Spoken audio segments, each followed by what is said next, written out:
지금 이 영화를 함께 만드셨던 분들이 저희가 그 네 분이 오셨어요. 이 영화를 제작하셨던 이용배 교수님, 그리고 이 영화를 연출해주신 우리 장동원 감독님, 그리고 이 파업전환의 시나리오를 쓰셨던 우리 공수창 작가님, 그리고 이 영화에도 주연이신 김동범 배우님, 이렇게 총 네 분이 오셨는데 지금 준비하고 있는데 앞으로 좀 모셔볼까요? 좀 박수를 좀 부탁드리겠습니다.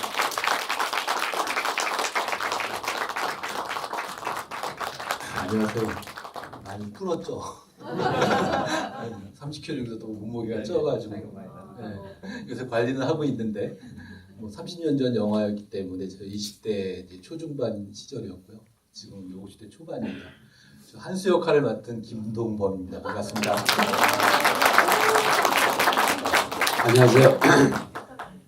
오늘에야 비로소 왜 이렇게 영화가 개봉되면 이렇게 관객 수 집계하잖아요. 그걸 한번 물어봤어요. 그래서 속으로는 어떤 생각하는 수치가 있었는데 물어보니까 역시 독립영화고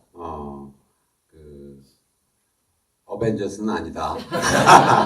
이런 생각을 다시 한번 했습니다. 아무튼 오늘 이 자리에 와주신 여러분들 반갑고요. 그리고 고맙습니다. 그 집계수에 그나마 좀 수치를 좀 보태주셔서 되게 고맙고요. 전 제작을 담당했던 이용배라고 합니다. 지금 개원예술대학교에서 애니메이션을 가르치고 있습니다. 그 연출을 했던 장동호입니다. 반갑습니다. 저는 개인적으로 감독으로서 그때 당시에 상영할 때는 정말 어두운 화면에서 너무 안 좋은 사운드에 그래서 뭔가 제대로 전달이 잘 안 되는 상태로 이렇게 상영을 할 수밖에 없는 그런 상태였는데 아무튼 이번에 이렇게 4K로 그 화면을 다시 만들어서 화면이 무엇보다도 그냥 잘 보이고 잘 들리는 상태로 상영이 되니까 저는 개인적으로 굉장히 흡족하고 만족스럽습니다. 예, 반갑습니다. 네, 안녕하세요. 저는 시나리오를 쓴 공수창입니다. 이 영화 시나리오 쓰기 위해서 한 1년 정도 이렇게 인천, 특히 이제 부천, 부평 쪽을 이제 그 취재를 많이 했었거든요. 그 당시 인민노련이라고 아마 부평 쪽에 사무실이 있었던 것 같은데요. 그 인민노련 사람들의 그 도움을 많이 받아서 이쪽 파업, 이 부평이랑 부천 쪽에 그 파업했던 그 현장을 많이 다니면서 이제 취재를 해서 이 부천은 좀 의미가 있는 것 같습니다. 네. 예, 혹시 영화 보시면서 여러분들 뭐 궁금한 거 혹은 뭐 물어보고 싶은 거 있으면 이 자리를 통해서 이야기해 보는 게 좋을 것 같습니다. 이렇게 예. 아니 저는 그냥 파업이나 제가 어쨌든 그런 현장에 있었던 사람이고 지금도 그렇게 삶을 선택하고 살아가는 사람이어서 보면서 저는 그 파업 와해를 하는 무슨 제임스 리였나요? 뭐, 맞았나요? 네. 제임스 리입니다.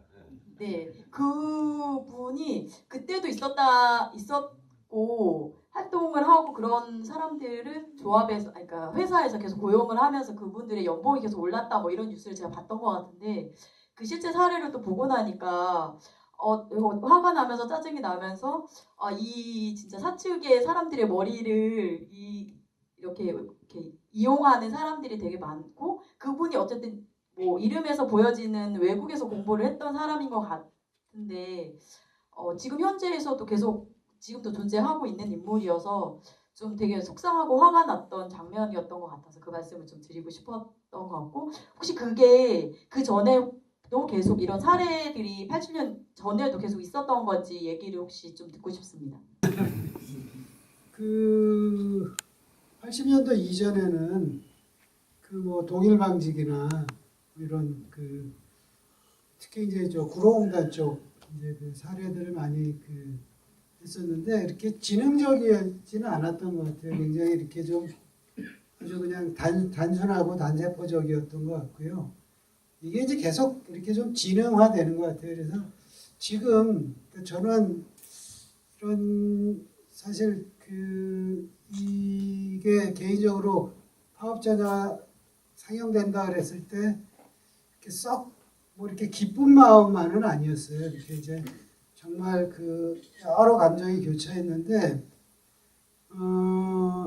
전에도 이제 뭐 어디 인터뷰에서 얘기를 했는데 우리 한수와 미자로 대표되는 80년대 이제 그 우리 세대들이 지금도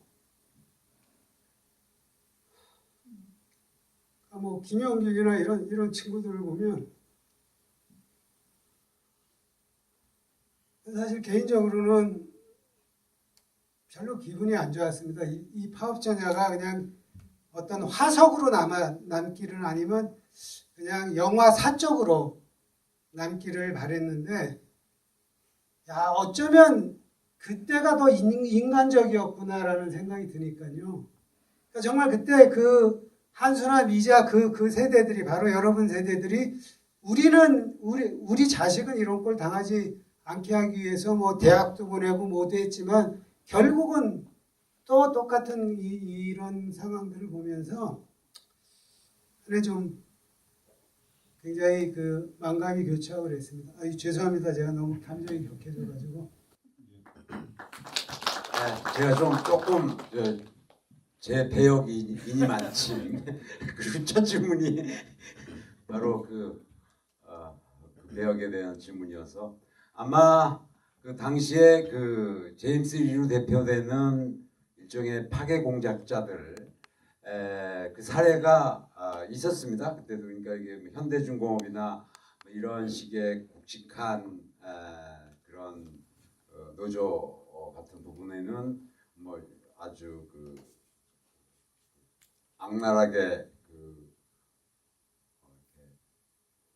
폭력 뭐 이런 어떤 협박 뭐 이런 그런 부분이 실질적으로 있어서 신문 기사도 났고 저도 아마 이제 이 배역을 맡아야 된다는 어떤 그런 의무 비슷하게 해서 그런 기사들도 좀 있고 그랬던 것 같고요. 그리고 호칭도 얼추 당시에 신문 기사 쪼가리에 왔다 갔다 하던 그쪽에 공갈을 일삼았던 그 인물을 중심으로 이렇게 배치됐던 것 같고요. 그리고 제 비중이 사실은 좀 더 많았었는데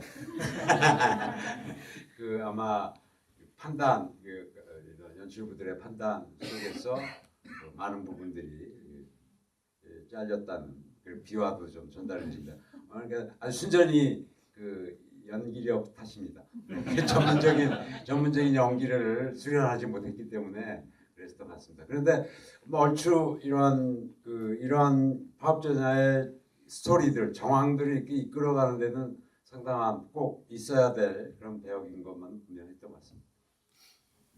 인간은 진화하는 동물이라고 얘기를 하는데 이 진화라는 것이 자본에 의해서 많은 것들이 기술도 발달되고 삶의 이 형태들도 많이 발전되고 진화해 가는데 안타깝게도 지금 질문하셨던 분의 말씀대로 이 자본에서 이 공격하는 이 노동자들을 공격하는 이것도 굉장히 많이 진흥화되는 것 같아요. 지금은 뭐 많은 분들이 뭐 삼성이라든지 뭐 이런 쪽에서 여러 사례들이 있죠.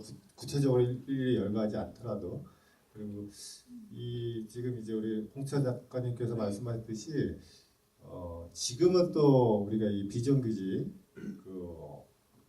이게 있는 젊은 노동자들이 지금 이 영화를 봤을 때 이게 지금 과거와 많이 다르지 않은 이런 부분들도 사실 씁쓸한 현실이지 않나. 그래서 우리 홍 작가님께서 또 말씀을 하시다가 이렇게 좀 감정이 북받친 게 그런 의미지 않을까 싶어요. 그래서 오늘 이 자리는 그냥 우리가 영화에 대한 궁금증 그리고 지금 현재 이렇게 우리가 현재를 살아가는 사람들의 어떤 이야기들을 함께 담을 수 있는 되게 좋은 자리인 것 같아요. 그래서 저는 80년대 정확한 연도는 기억이 안 나지만 90년대 초반 정도에 본 것 같아요. 이제 갓 노동조합에 눈을 떠서 이런 이제 어떤 기회가 돼서 몰래 봤던 기억이 나는데 오늘 이렇게 다시 만날 수 있어서 되게 감회가 새롭고요.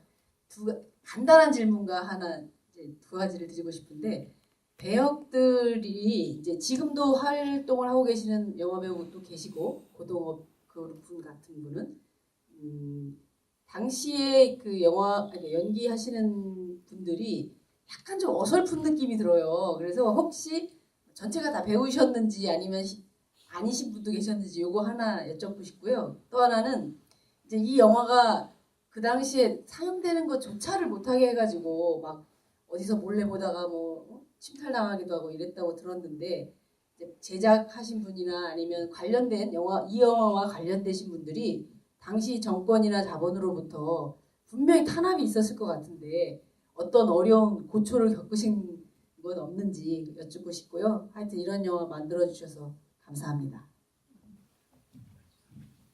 연기는 예. 그래서 저는 이제 그 당시 그 연극 대학에서 연극 활동을 쭉 해왔고요.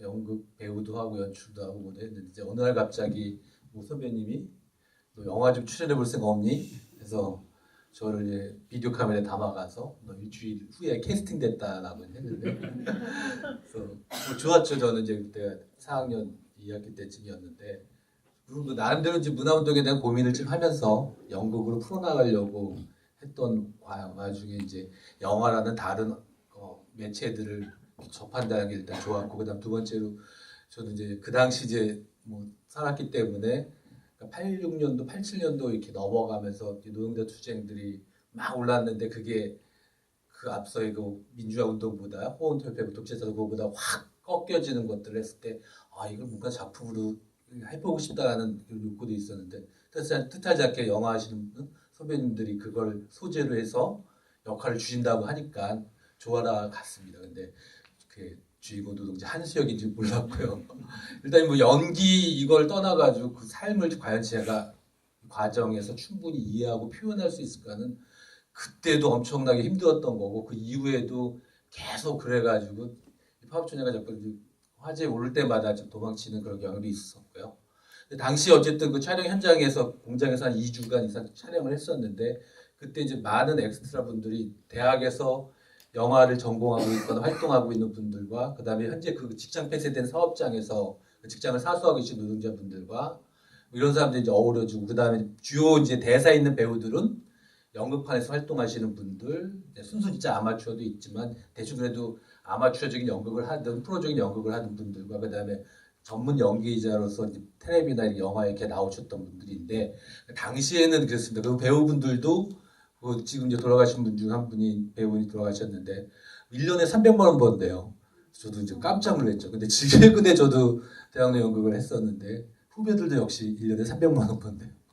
어떤 노동자들보다 훨씬 더 이게 환경이 이제 되게 떨어지는데 뭐 글쎄 그 예술이라는 그런 것 때문에 한계 때문에 그런지 모르고 그다음 또 다른 측면에서 그분들이 지금 다 이제 60대 가까이 50대 중후반 이렇게 넘어가시는데 당시에 영화나 뭐 이런 데 나왔지만 대사를 한 번도 해본 적이 없으셨어요.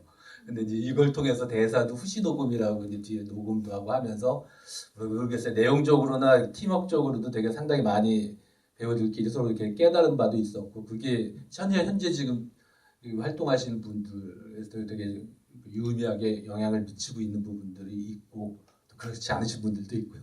사실 그 연극이나 영화 가지고 이렇게 생활한다는 게 너무 아직까지도 힘든 상황이기 때문에 예, 그렇습니다.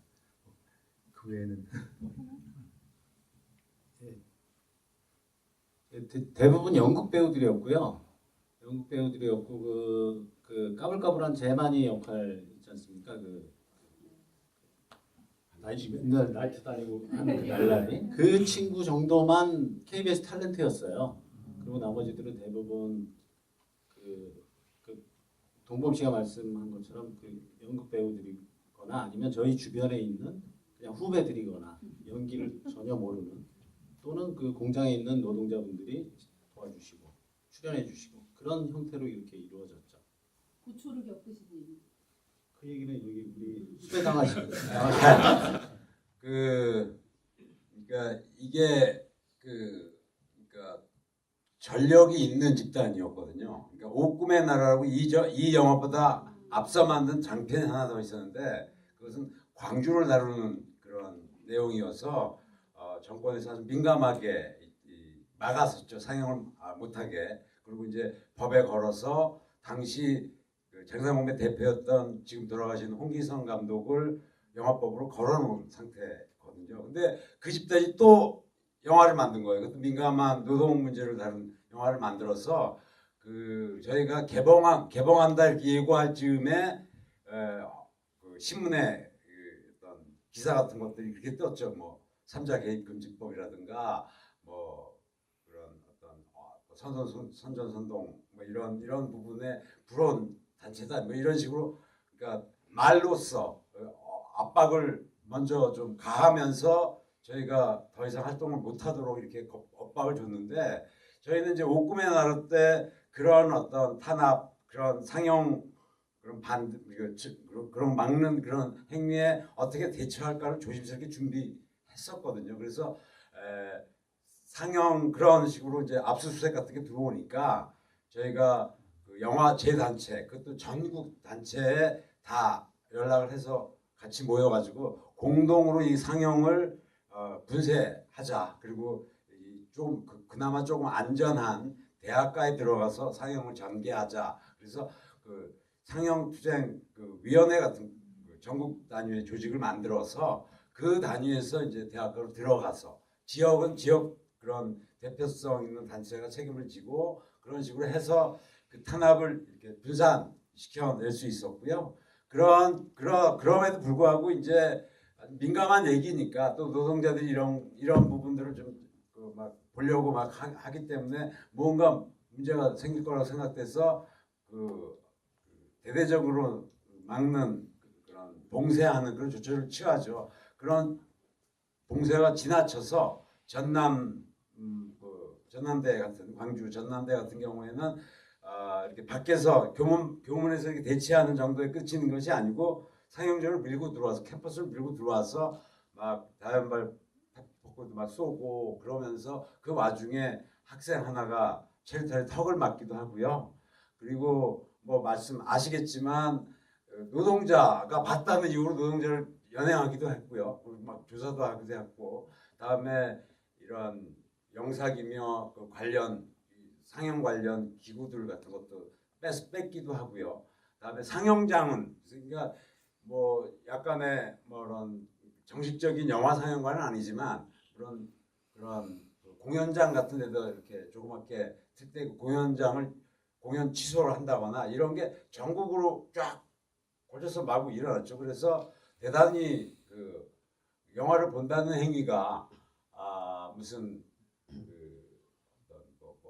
사지를 뚫고 들어가서 뭐 보는 것처럼 대단한 무용담을 그러니까 영화 보는 행위 자체가 무용담을 이렇게 일깨우는 그런 식의 것들로 이렇게 회자가 돼서 그 전국 4월 초부터 5월 뭐 넘어가는 전국 이런 기간들 동안에 이 어떤 상영을 막으려는 그 공권력의 어떤 전선이 아주 팽팽했었던 것 같아요. 근데 다행히 이제 당시 그 사회 무드가 그런 민주화 요구가 본물처럼 터져 나오는 때여서 가령 방송 민주화 그래서 뭐 KBS나 MBC가 그 집단적으로 파업을 하고 막 그래서 그런 파업 전선 같은 것이 있으면 거기에 저희가 기동성 있게 그 포터블 영사기하고 16mm 미를 이렇게 서너 사람이 이렇게 몰래 잠피에 들어가서 그 노조원들의 여러 같은 호응을 받으면서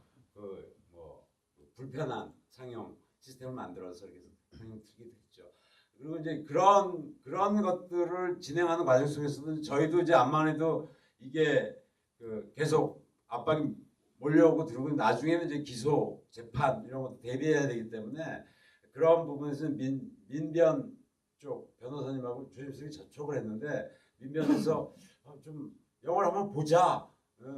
어떤 영화길래 이렇게 맞고 그러냐. 그래서 저랑 대표가 다른 그 친구가 같이 영상에 들고 와서 민변에서 그 변호사님한테 이렇게 틀어드렸죠. 그러니까 조그맣게 종이를 스크린을 만들어서 거기서 이렇게 틀어드렸는데 아주 보시고 난 다음에 어떤 감동을 받으셨는지 내가 이거 재판이 진행되면 무로 변론하겠다. 이게 이제 김영태 변호사님이었거든요.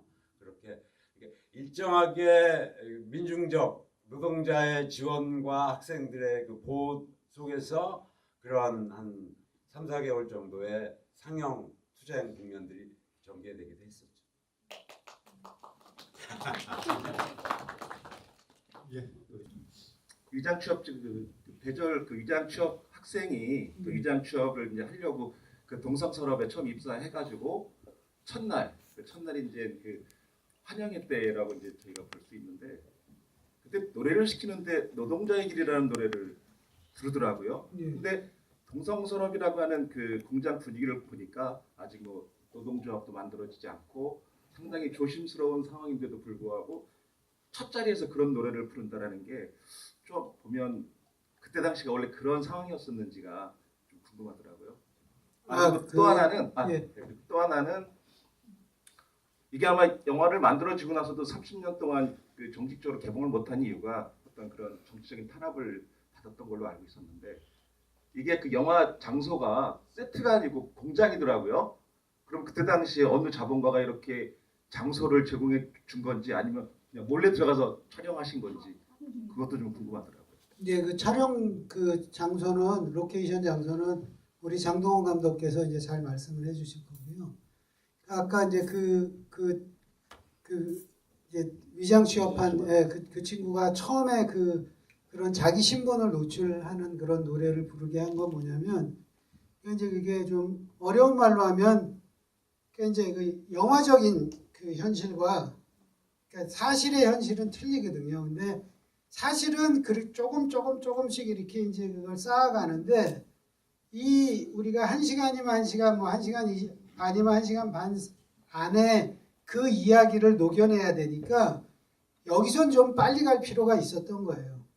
그래서 여기서 그냥 아예 차라리 이렇게 좀 빨리 가가지고 드라마를 좀 빨리 진행시키자. 그래서 이걸 좀 어려운 말로 하면 좀 핍진성이라고 이제 얘기를 하는데요. 그래서 이게 그렇게 가도 그렇게 크게 튀지 않겠다라고 해가지고 이제 그렇게 했던 부분이었죠. 그리고 그 공장은 아마 우리 장 감독께서 잘 말씀드릴 겁니다.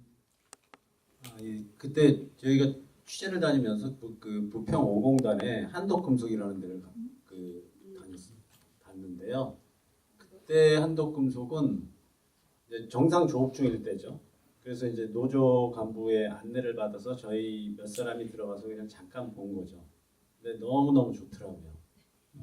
야, 이런 데를 배경으로 촬영을 할 수 있으면 정말 좋겠다. 뭔가 힘 있는 화면이 나오겠다. 그런 생각만 갖고 이제 돌아왔죠. 어떻게 할 수가 없는 거죠. 말씀하신 대로 그 사용자가 있는 상태에서 절대 거기서 촬영을 허락해 줄 리가 없는 거니까. 그렇게 해서 저희로서는 그 당시에 지금 만약에 충무로에서 영화를 한다면 그걸 세트를 짓거나 어떻게 렌트를 하거나 할 텐데 그때 당시에는 도저히 그럴 방법이 없었죠. 그래서 그 장소 문제는 에라 모르겠다 될 대로 되라 하고 이제 돌아와서 할 수 있는 일이라는 건 이제 시나리오 작업을 하는 일밖에 없었죠. 그러다 갑자기 거기가 이제 그 사업장이 갑자기 파업에 들어갔다는 소식을 듣고 급하게 우리한테 절호의 기회가 왔구나. 근데 아직 시나리오가 끝나지가 않았어요. 그래가지고 이 기회를 놓치면 촬영할 기회가 없을 거다. 언제 다시 조업이 재개될지 모르는 거니까. 그래서 이때 빨리 들어가서 찍자. 그래서 공장에 해당하는 그 부분만 시나리오를 급하게 고쳤죠. 그 부분만을 마무리해서 나머지 부분은 이제 아직 남겨두고 숙제로 그 부분만을 고쳐서 그 분량만 가지고 들어가서 공장에 가서 급하게 이제 촬영을 하게 된 거죠. 그래서 찍을 수 있었어요. 영화 잘 봤고요. 저는 우리가 보통 87년 7, 8, 9 노동자 대투쟁 얘기를 하는데 이 영화는 88년 그 겨울의 이야기더라고요. 그래서 시기를 왜 87년이 아닌 보통 재연하면 87년 많이 할 텐데 88년으로 하셨는지 그게 좀 궁금해요. 글쎄 뭐 그렇게 그 연도의 의미를 둔 것 같지는 않고요. 아마 제 기억으로는 그 아까도 말씀드렸지만 현장에서 굉장히 취재를 많이 했거든요. 사실 저도 그 현장을 경험한 적도 없고 해가지고 그래서 이제 그 현장 쪽에 굉장히 많은 그 취재들을 했었고요. 그 취재를 하는 과정에서 이제 그 당시 그러니까 그 88년 아마 88년 그 당시 그 파업했던 그 얘기를 제가 좀 많이 좀 인상 깊게 들었던 것 같고요. 그리고 이제 그걸 집어넣었던 이유 중에 하나는 아무래도 이제 올림픽이라는 그것 때문에 이제 집어넣었던 것 같고요. 간략하게 좀 하나 더 말씀을 드리면 사실 파업전야는 저희 그 영화적인 뭐 저런 것도 있었겠지만 사실 좀 그 당시에 이쪽 뭐 한겨레 신문이나 이런 쪽에서 좀 키워준 측면이 있어서 한동안은 그 파업전야라는 영화와 공안정국과 이렇게 그 가장 최전선에서 부닥쳐가지고 한 일주일에서 한 열흘 정도는 이렇게 그 전국을 이렇게 끌어간 측면이 있었습니다. 그러면서 이제 굉장히 많은 학생들과 노동자분들이 굉장히 많이 저희 영화에 호응을 해주셨고요. 그러면서 이제 그 부음이 일어났던 거거든요. 그래서 그런 측면에서 보면은 저희가 영화하는 사람들로 보면은 상당히 좋았죠. 그래서 그 공안 정국도 좀 무식했고요. 대응하는 방법이. 근데 이제 나중에 보니까 걔네들도 점점 진화하더라고요. 저희를 탄압하는 게 점점 더 교묘해지고 진화가 되고 지금 노동운동 탄압하는 것만큼 이제 진화가 되는 거죠. 네. 제가 그 시대를 살아본 건 아닌데요.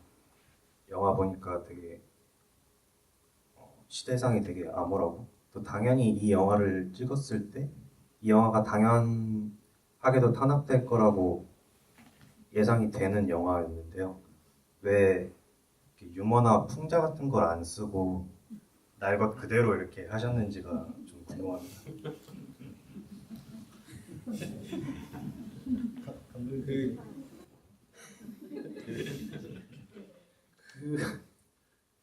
그거는 뭐 그냥 저희 한계죠. 뭐. 그거를 뭐 예술적 취향이라든지 그런 것들은 뭐 제각기 다르고 그거를 정말 우리가 아는 어떤 이란의 키아로스타미 감독처럼 그렇게 풀어낼 수도 있을 테고 할 텐데 말씀하신 것처럼 그렇게 유머도 없이 건조하게 빡빡하게 그렇게 하셨냐고. 한편 저는 그 그걸 했거든요. 주로 이제 집회 현장이나 시위 현장 같은 경우는 희화화시킨 그 적들을 그런 자본가나 이런 부분 희화시키는 풍자적인 것들을 진짜 많이 하고 같이 뭐 끝나면 어우러져 탈춤을 추거나 뭐 판을 하나 만들거나 이런 부분들 사실 더 많았어요. 왜냐면 이 파업전야처럼 전공법으로 그 드라마를 가지고 이렇게 한 건 거의 처음이 아닌가 싶은. 왜냐면 그 외에는 그런 것들보다는 실제 막 이제 파업 현장에다 모아면 이제 같이 모여가지고 극을 짜는 과정이 뭐 투쟁의 과정이기 때문에 총국도 짜고 뭐 하다 보면 당연히 그거를 리얼리티 가지고 짜지는 않고 뭐 남들 웃길 수 있는 거 뭐 이런 것들 가지고 하고. 그러니까 저는 이제 그쪽 경험이 있었기 때문에 파업전야의 드라마성 보고 되게 좋게 생각을 했었습니다. 그 시대는 그렇게 좀 절박했던 것 같아요. 그 파업전야가 있고 나서 아마 그 한때 이렇게 그 자살들을 굉장히 젊은이들이 많이 했거든요. 그래서 이제 그걸 막기 위해서 뭐 김기춘 같은 사람이 기획을 해가지고 나중에 그 강기훈 씨 그 유서 대필 사건도 만들고 그랬는데 그만큼 굉장히 좀 절박했다 그럴까요? 그래서 사실은 저희가 이걸 그 만들면서 다 잡혀갈 수도 있다라는 생각도 했었고요. 그리고 여기 이영배 대표님이 또 그때 수배가 돼가지고 도망을 다녔고요. 한동안. 그래서 지금처럼 이렇게 좀 여유가 있지는 않았던 것 같아요. 그래서 아주 절박했던 것 같아요. 아마 이런 미학으로 얘기하자면 뭐 리얼리즘 뭐 이렇게. 그러니까 근데 리얼리즘이라는 단어도 어찌 보면 조금 이렇게 그 배부른 얘기 같아요. 그래서 아마 그 당시에는 그것을 현실주의라는 용어로 이렇게 번역해서 썼던 것 같아요. 우리의 현실을 드러내는 미학 뭐 이런 부분들이 아무튼 이 문해 이런 사조 부분에 있어서 지금 홍 감독이 얘기한 그런 식으로 절박함을 반영하는, 그러니까 다른 어떤 그 무슨 풍자나 뭐 이런 여유로운 어떤 표현으로 그것을 이렇게 음미하고 재해석해서 이렇게 상창 이렇게 창을 차리는 그런 식이 아니라 바로 현실, 그러니까 우리 당대의 현실들을 아주 직접적으로 담아내려고, 그걸 착실히 담아내려고 하는 그런 어떤 창작 방법론 뭐 이런 부분들이 아주 절박하게 저희들의 어떤 그 창작 방법론으로 이렇게 다른 선택의 여지가 없었다고 이렇게 얘기할 수가 있겠죠. 근데 지금 이제 이게 저도 영화를 3번 봤는데 이게 볼 때마다 느낌이 좀 다르더라고요. 그래서 저도 극장에서 본 건 지난주 금요일 날 여기서 처음이었거든요. 그래서 이거를 다시 보면서 느끼는 게 이게 느낌이 다르더라고요. 그러니까 예전에는 정말 이 직설적으로 이 파업전야가 던지는 메시지가 너무 현실에 와닿아서 너무 좋았는데, 또 한편으로는 지금 말씀하신 이 젊은 관객의 입장처럼 요걸 좀 다르게 해보면 어땠을까 막 이런 생각도 들더라고요. 근데 지금 이제 이용배 교수님께서 말씀하셨듯이 저 당시에는 저도 이제 과거의 자료들을 이렇게 살펴보고 얘기를 한다 그러면 저 당시에 이제 활동하셨던 분들의 이야기는 사치스럽다. 그러니까 이 뭔가를 꾸민다는 이 자체가 그 당시에서는 굉장히 사치스럽고 용납되지 않고 당연히 이렇게 가야 되는 정군법의 어떤 스타일이었던 것 같아요. 근데 지금은 사실은 이런 영화들이 없어서 때로는 가끔씩 이런 영화를 보면 더 이렇게 울림이 있는 듯한 느낌도 사실 들기도 합니다. 요즘에 와서는. 우리 이용배 교수님께서 말씀하셨는데 이 영화는 사실은 중간에 우리 이용배 교수님께서 수배도 있었고 막 이러는데 이게 이제 어떻게 연결되냐면 공연윤리위 검열이라는 게 있었어요. 옛날에는, 요즘에는 영화를 영등위에서 이제 나이에 따라서 이 등급을 매기는데 그 당시에는 사전 검열이 있었던 시절이었고, 근데 이 파업전야는 공교롭게 검열을 받지 않았던 영화여서 당국에서도 그거를 이제 문제 삼아서 탄압이 시작됐는데, 이 사건을 계기로 영화진흥위원회에 있었던 그 검열, 이게 이제 헌법재판소까지 가서 위헌 판결을 받죠. 그리고 그 이후로 우리나라의 검열 제도가 폐지됩니다. 음악계에서는 정태춘 선생님께서 검열 제도 신청을 해서 좀 음반에 검열이 폐지되고 이런 사건들이 있었는데, 그런 얘기를 좀 같이 좀 설명해 주시겠어요? 이게 그러니까 아까 조금 전에 제가 말씀드린 옥꿈의 나라가 광주 문제를 다뤄서 공권력의 이런 저촉을 받았는데요. 그때 그 홍기성 감독님, 돌아가신 홍기성 감독님이 재판에 계류 중이었고요. 다음에 이제 파업전야가 또 재판에 이렇게 넘겨져서, 물론 이게 처음에는 엄포를 뭐 삼자 금지법이니 뭐 아주 선전물이네 뭐 이런 식으로 이렇게 걸어서 좀 이렇게 수위를 좀 높였지만, 막상 기소 단계에 들어가서 재판에 걸리는 것은 지금 말씀하신 대로 두 가지 조항이었어요. 영화법상에 한 조항은 제작사를 신고 안 했다, 신고 미필을 위반했다, 그런 것 미필에 대한 조항이었고, 또 하나는 지금 말씀하신 검열 조항이었거든요. 그러니까 당시 영화법, 그러니까 문화를 다루는 영화법에는 엄연히 존재했었죠. 근데 저희는 내심 우리 팀들이 구성되는 거라든가 해온 일이라는 걸 봤을 때 독립영화를 하는 곳이고, 다음에 상업을 다루는 게 아니라 16mm로 우리의 어떤 뜻과 뭐 이런 그 창작을 위한 영화를 만드는 것이기 때문에 영화운동 차원에서 영화를 하는 거여서, 그런 차원에서 그것을 정식적으로 상업영화가 하듯이 뭐 제작사 신고를 한다거나 영화를 만들어서 이것을 사전 검열을 받는다는 행위가 있을 수 없다고 생각했었죠. 그래서 이제 당연히 이제 공권력은 최종적으로 홍기성 감독이 그렇게 영화법에 걸려 있었고 제가 또 그런 부분에 기소되어 있으니까 이 두 사건을 병합시켜 가지고 위헌 심판을 한번 청구해 보자 이렇게 변호사가 제안을 해서 저희가 이제 그런 헌법재판소에 위헌 심판을 청구하게 됐고요. 그것이 96년에 가서야 한 6년 정도 지나고 96년에 가서 헌법재판소가 판단을 내리죠. 위 사전검열 조항은 각 헌법에 위배된다. 그러니 이 영화법 조항을 바꿔라. 이런 식의 결론을 내리게 되어서 근데 그 조항까지 제가 무슨 어떤 해외에 나가려거나 이럴 때는 그 빨간 줄이 거저 있는 상태여서 뭐 이렇게 뭐 못 나갈 건 아닌데 이렇게 뭐 여러 가지 거쳐야 될 곳들이 많더라고요. 그렇게 아주 복잡하게 만들어놔서 불편했었는데 96년도에 위헌 심판을 제대로 받아서 저도 회복이 되고 그다음에 문화 쪽에서도 이제 검열이 아니라 그런 나이 제한 등급 판단을 내리는 그런 제도로 바뀌었죠.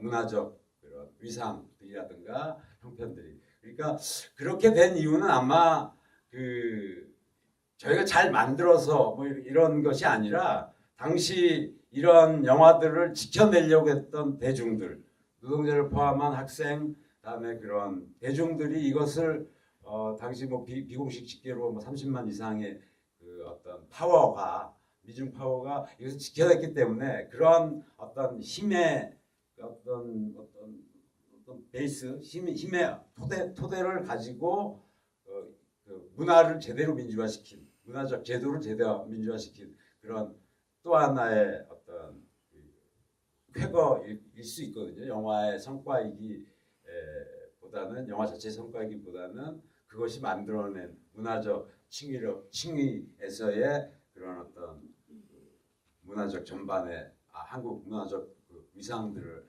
한 번 더 민주화시킨 그런 부분의 쾌거라고 볼 수가 있겠죠. 네, 영화 잘 봤습니다. 30년 전에 보고 이제 두 번째 보는 건데요. 이 영화 보면서 30년 전에 나는 어땠나를 계속 생각해보고 지금 나는 어디 위치에 있는가를 또 계속 생각하게 되는 것 같아요. 드리고 싶은 질문은 30년이 지난 후 지금 이걸 다시 개봉하시는 것은 어떤 의미를 담고 계신지 또는 이걸 재개봉하심으로써 혹시 던지고 싶은 질문이라든가 지금 이 앞에 있는 사람들이나 또는 뭐 우리 젊은 노동자분들도 괜찮고요. 어떤 의미가 있는지 좀 말씀해 주시면 좋겠습니다. 감독님이 잘 말씀하시고 하이 야 물속대 같은 얘기도 되게 좋아.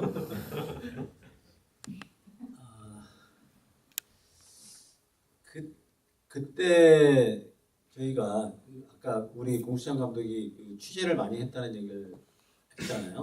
그 시나리오를 하기 전에 그때 사실 그 인천 지역 노동자 협의회들을 찾아다니면서 그때 저 자신 뭐 공장에서 일해본 적도 없고 하는 사람이었기 때문에 그 취재를 통해서 그거를 접하고 할 수밖에 없었는데요. 그때 이제 시나리오가 어느 방향으로 가야 될 것이냐, 그 노동 운동을 소재로 해서 영화를 만들겠다는 그 방침은 세운 건데, 그럼 뭐 어떻게 영화를 할 건데, 어떤 길로 갈지를 정해야 되는 건데, 그때 그 인노협에서 도움을 주신 그 문화 간사님이나 이런 활동가 분들하고도 그런 부분을 갖고 이렇게 좀 방향을 어떻게 잡을지에 관해서 얘기가 있었어요. 그때 예를 들면 뭐 그 최첨단에서 가장 선두에서 고민을 하는 어떤 활동가가 주인공으로 나와서 이 극을 끌어간다면 이야기는 지금 보신 파업전야의 이야기와는 굉장히 달라졌을 거예요.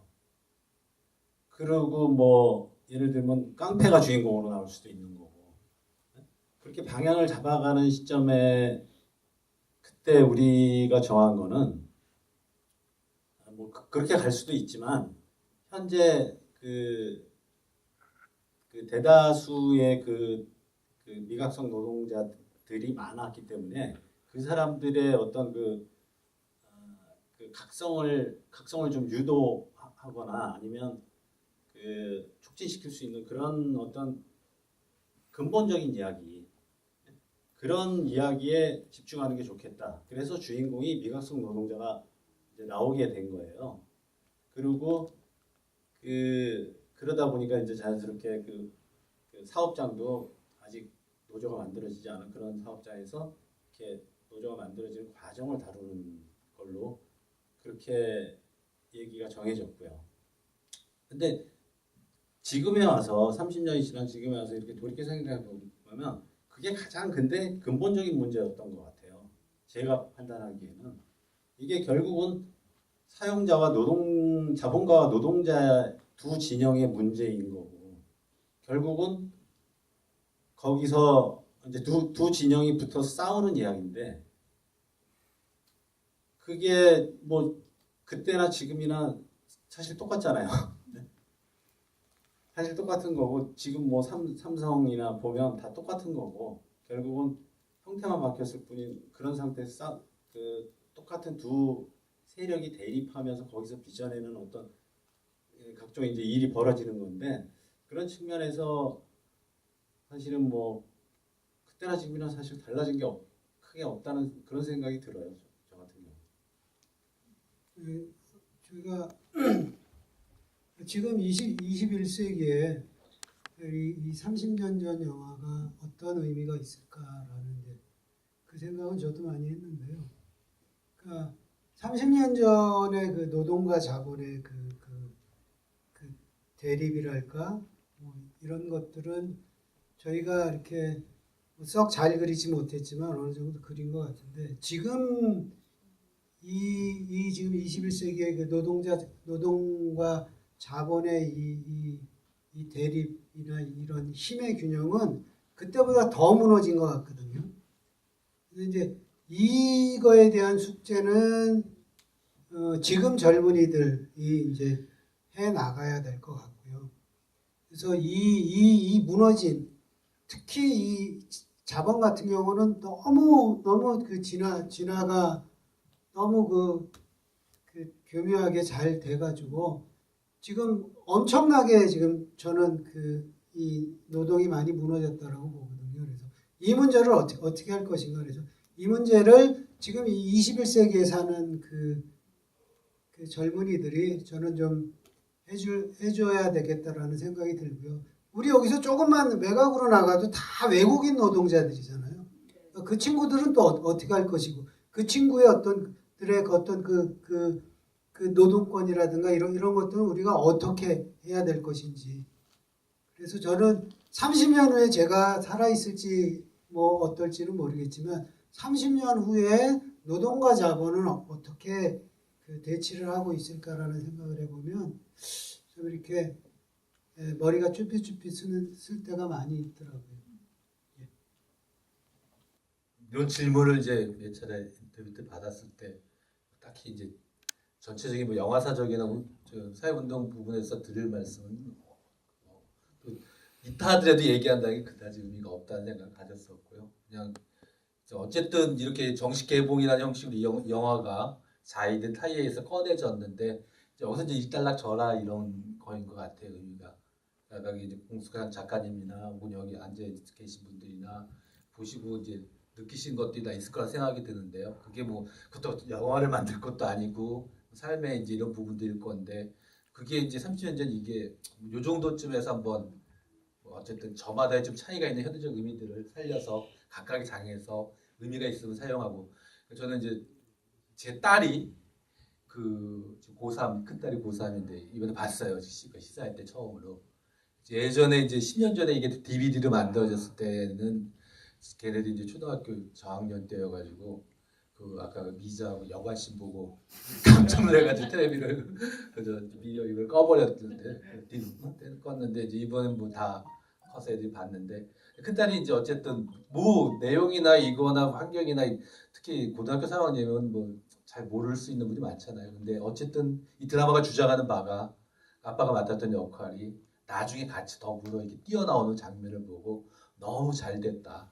자기는 용기가 없어서 만약에 저런 위치에 있으면 못할 것 같은데 저렇게 하는 거고 그게 어쨌든 잘 보이지는 않지만 아빠라고 하니까 아빠 젊었을 때 웃으려고 하니까 너무 그게 잘 됐다는 얘기 듣고 그냥 이렇게 우연한 계기로 이번 한번 다시 정리된 파업전을 뭐 각각 세대별로 보면은 보는 대로 거기서 느끼는 대로 쓰임새가 이제 있고 그리고 이제 더 이상 안 꺼내지는 그 다음 작업이 각각 어디선가 이루어져서 이렇게 됐으면 하는 바람입니다. 그러면 좀 시간 관계상 좀 마칠까 싶은데요. 마지막으로 여기 계신 네 분의 선생님들의 마지막 이야기를 좀 들으면서 그 마무리할까 합니다. 우리 먼저 이동건 배우님께서부터. 웬만한 말씀 다 드려가지고 일단 늦은 시간까지 이렇게 영화 보시고 저희들 얘기 들어주시라고 참 고맙습니다.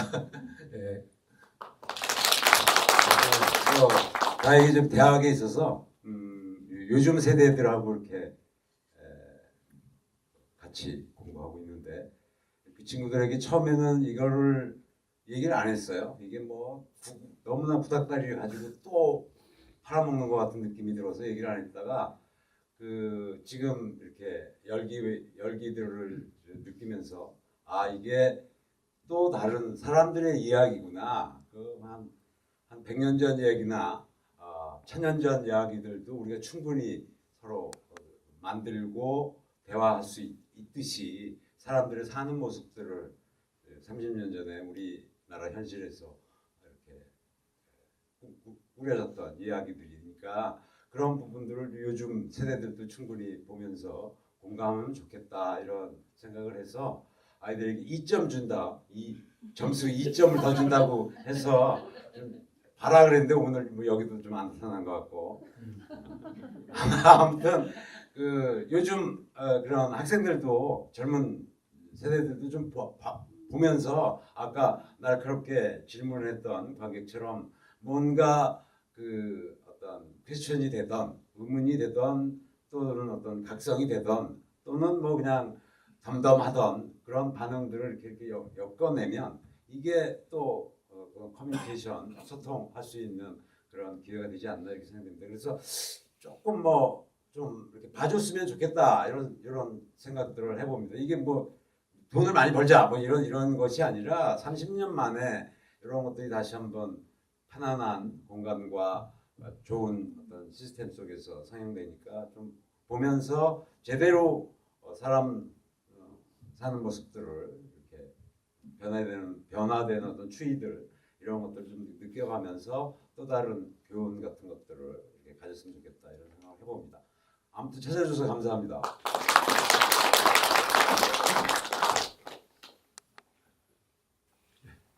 그 한수가 좀 전에 얘기했던 데서처럼 좀 자존심을 집에다 놓고 가지 말고 회사에도 자존심을 갖고 갈 수 있는 회사에서도 일을 하면서 공장에서도 일을 하면서 자존심을 가지고 일을 할 수 있는 좀 그런 좀 각종 갑질에 시달리지 않고 우리도 갑질을 부리지 말고 남들한테 그런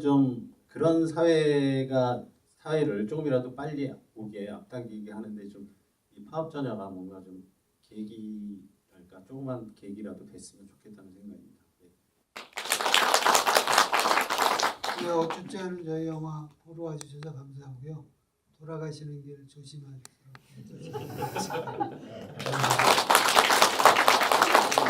네, 늦은 시간 함께해 주셔서 감사드리고요. 이렇게 오늘 이 자리 특별한 자리에 빛내주신 네 분께 다시 한번 큰 박수 드리면서 감사합니다.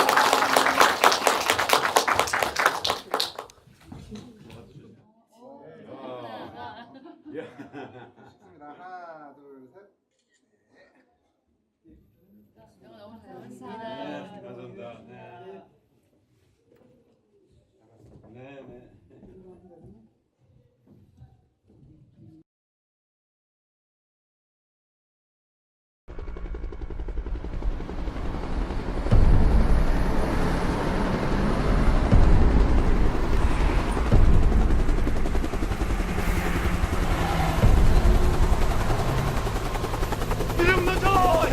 하고 민주노조